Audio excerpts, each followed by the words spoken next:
Here's a story that's very close to all of us. Johannesburg councillors have approved salary increases for themselves. The city's struggling with water outages, delayed projects and service delivery challenges. Well, residents are still paying their own bills while waiting for basic services. The vote set new upper limits for the mayor, the deputy mayor, the speaker, MMCs and committee chairs. Now, I want to go through this with you. These are just some of the figures.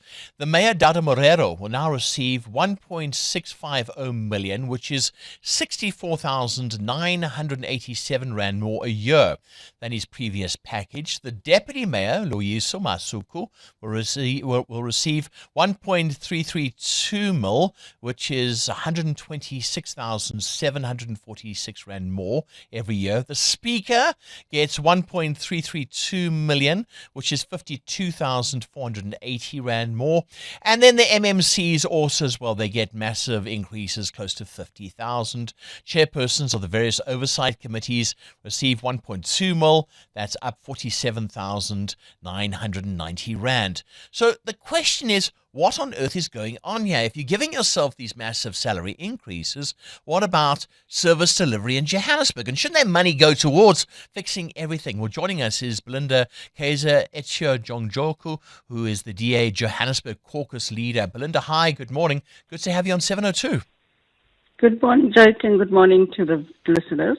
So, I mean, your reaction to this, is this a disgrace or is this just a salary increase?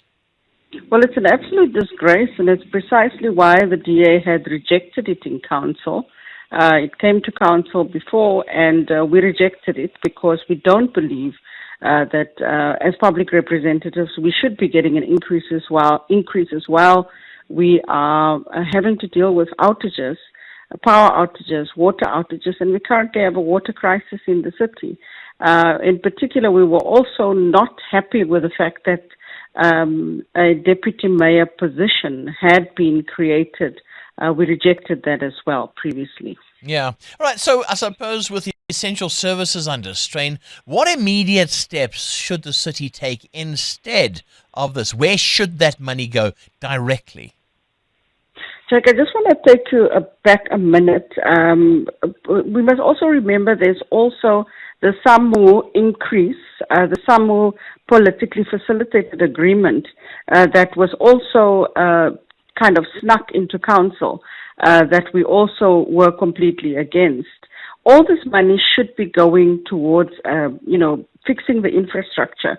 We're sitting with, water bursts. And we're sitting with road collapses across the city where sinkholes are forming. And instead of the city officials and councillors, politicians getting salary increases, that money should be going to fixing the infrastructure that had not been maintained for close to 30 years. Yeah. Just explain that SAMU increase that you're saying was snuck in. Were they paid twice, two increases? How does this work? Look, in October last year, we became aware of a politically facilitated agreement that had already been signed around 2015. Now, there's a lot of technicalities around the agreement that the DA don't agree with. We objected to it. We also then were told that the city had then told the media and everybody that it is not a done deal. To our surprise, we found out that it's been also snuck into some agreements. Some payments were already made last year, and they were just about to send the next batch of the agreements of the payments that was snuck into the adjustment budget. Now, the adjustment budget could not go through last week. It had to be withdrawn because the DA requested that it be withdrawn and reworked because we only got it 6 hours prior to the council meeting. And that was where this PF politically facilitated agreement of 10 billion was in, and that is why the DA had yesterday served the city with legal papers with the intention to ask them to remove that agreement and rather divert that money to service delivery. Now, it's the same thing, salary increases, monies that has been agreed without proper analysis of whether the city has the money to make these payments. And that is why yesterday we served the city with legal papers. Belinda, residents, we are fed up with what's going on in Johannesburg. We've had enough because we want to see services. We want our water in that Brixton Tower. We want power. We want electricity, etc. Finance Minister Enoch Godongwana, he's hinted at national intervention. Is this the way to go? Is it time just to step in? Look, the best way to we are very close to elections already. The only way to fix the city is to get the right people, the right, officials to do their job. There are the biggest problem we have in Johannesburg at the moment, firstly, is the instability and the fact that the smaller parties tend to wield quite a bit of will over what needs to get done. What you see in Johannesburg is people wielding power that didn't really get a full mandate from residents and holding the bigger parties to ransom.